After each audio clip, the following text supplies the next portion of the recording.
Humahabol to sa mga 400cc pataas. Aprilia 457, yung Ninja 500, and yung PCX4RR. Ito maganda to. Rear set. Style nito paparehas no sa R1 natin. Ito, bumili tayo ng full system. So, abangan nyo yung build natin. Okay. Uy, ayun yata. Dumating na yung inaantay ko na delivery. So, papakita ko sa inyo kung ano yung pinadeliver natin ngayon. Let's go, tingnan natin.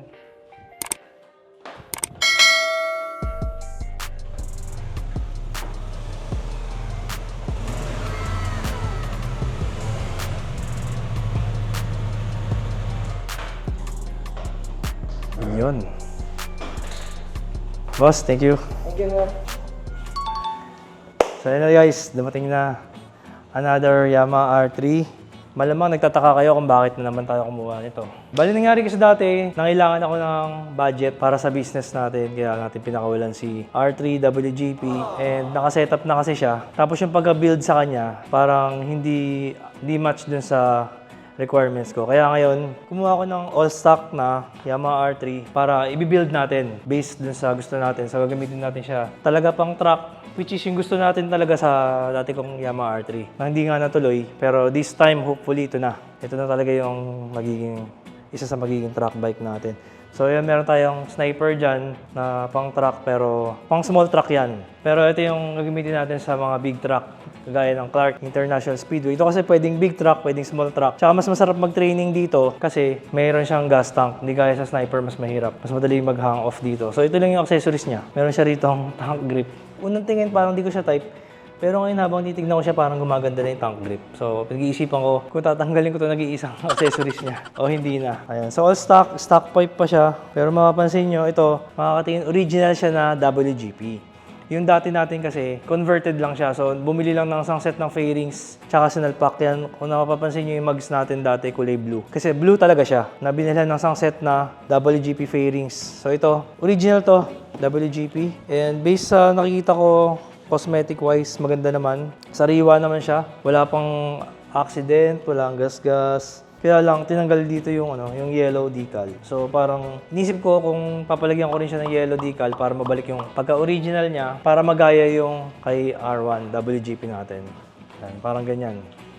And isang reason din, gusto ko mag-partner sila na WGP kasi meron din tayong WGP na Aerox para partner sila tatlo. Di ba ang ganda, meron tayong mini collection ng WGP. And isa rin naging factor kung bakit ako pumili ng R3 dahil sa price niya. Dahil malayo difference eh. For example, yung Aprilia 457, yung Ninja 500, and yung PCX4RR, lahat yun medyo matataas na yung presyo. So ito nakulang natin around 200k. Kaso nga lang, bone stock. Pero kahit na setup pa natin to, mura pa rin siya, di ba? Kasi yung brand new price nito ngayon, around 280, mga ganun. Tapos check natin yung Odo. Ayun, 3,197 lang. Try natin kung i-start.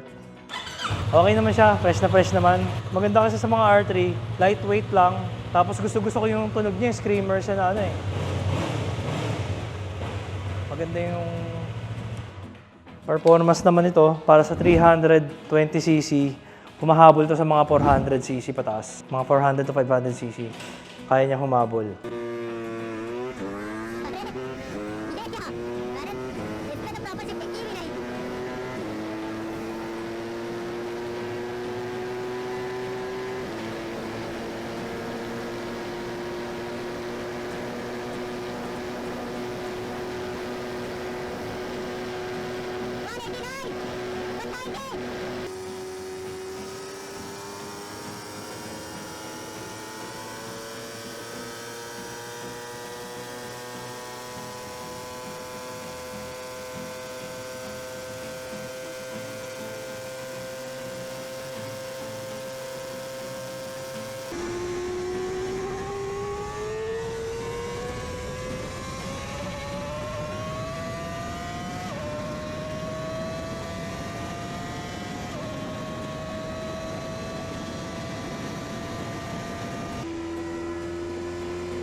Kahit sabihin yung nilabas na yung Aprilia 457, kaya na ito humabol. Tapos yung seat height niya, tsaka mababa lang kasi ito eh. Ano, mababa lang yung seat height. Tapos yung weight niya, 168 kilos lang. Tsaka syempre yung kulay, ganda ng kulay white. Yung double GP na ano, pearl white. Kaya lang, hindi ko nagustuhan tong grip niya. Siguro yung dating owner nito, yung kamay, ano, parang acidic yung kamay. Kaya parang kung mapapansin nyo, parang siyang nagkaroon ng ano, nagkaroon ng parang naagnas yung, yung rubber niya. So, papalitan natin yan. Kaya, let's go sa loob. Pakita ko sa inyo yung mga pinagbibili natin dito. So, abangan nyo yung build natin. Ito yung mga ilalagay natin kay R3, WGP natin. At isipan rin natin siya ng pangalan kasi this time talaga for keeps na siya. So maganda ito nakita ko sa online. Yung itsura nito parang mga branded na ano eh, na windscreen. So makita yun sa mga race, di ba? Clear yung gamit eh. So meron din ako kasing biniling ganito para kay R1. Kaya magpa-partner sila. High windscreen kasi yung stock mababa lang eh. So maganda yung taguan sa racetrack tsaka forma. Kita nyo yung lagayan, karton lang. Pero magandang klase yan. Dito naman, bumili tayo ng frame slider. Ewan ko, ba't binili ko to? Dapat di ko na binili. Pero, ang bigat kasi. Pero, di ba, ano eh, safety pa rin naman to. So, Evotech siya. Ang bigat eh. Pero, okay na rin siguro. Para mas may confidence tayo kung sakaling slide. Alam niyo naman, pag sa truck, normal lang mga slide. Tapos, bumili tayo nito.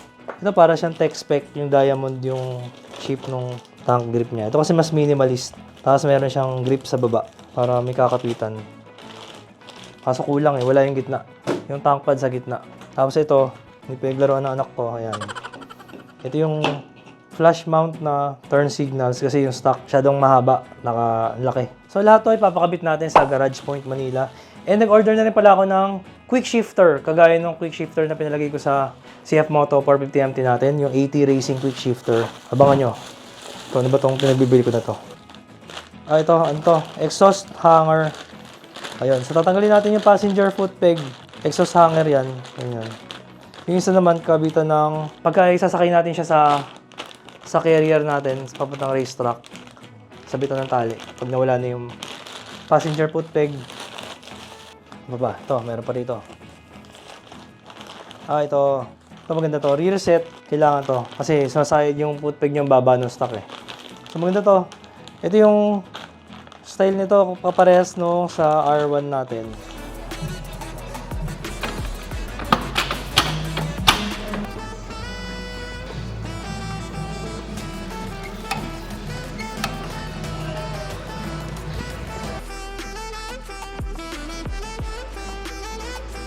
Para siyang light-tech yung design niya. So, aluminum na rear set, lightweight, mas magaan sa stock. Makakasama na siya. Ito yung magiging ano niya, foot peg niya. Ayan, maganda, may kulay red. Tapos replaceable, may rubber yung shifter tsaka yung preno. So, nakaka-excite. Excited na ako dun sa magiging build natin. Ito yung pinaka heel guard. Naka-CNC. Nakaka-excite magiging build natin kasi from scratch, bone stock na R3, gagawin natin ang tawag mo doon? Race bike or yun yan, race bike. Race bike pero street GP. So meaning na pwede mo pang racetrack, pwede mo pang kalye. So baka di ko tanggalin muna yung mga ilaw para street legal pa rin siya. Ito, bumili tayo ng full system kasi nahiya na ako kay Red Exhaust. Lagi tayo nakatampay kay Red Exhaust. So bumili muna ako ng full system. Pero meron na rin palang full system sa Red Exhaust kaso naka-order na tayo. So pupunta pa rin tayo doon para magpalagay ng canister, pipili tayo. Pero ito, nabumili tayo ng mga ng headers kasi yung stock niya, kinakalawang, hindi stainless. Tsaka meron pa siyang built-in na catalytic. So ito, mas malakas yung buga. Parang copy ito nung nakalagay sa R3 natin dati, yung Acra. Parang ganun. So, mas gaganda yung performance. Pagkatapos ng build natin, remap natin siya. So, para lumakas, mawala yung restriction. So, bumili na rin ako ng Cardinals Racing. Shoutout sa Cardinals. Yun. Binili ko yung red. Para terno rin sa rear set, tsaka sa WGP. Kasi di ba may mga red siya decals. Kasi hindi ko alam kung ubra to. So, sana umubra. Kung bibili ko na to. Ayun. So, abangan nyo yung build natin. So, may kulang pa pala ako yung radiator guard, di pa ako nakabili. Kasi kala ko meron na siya, talagang wala siyang kahit anong accessories. And sa build natin, isa-isahin natin din yung presyo kung magkano inabot para dun sa mga aspiring na mag-build ng R3 nila.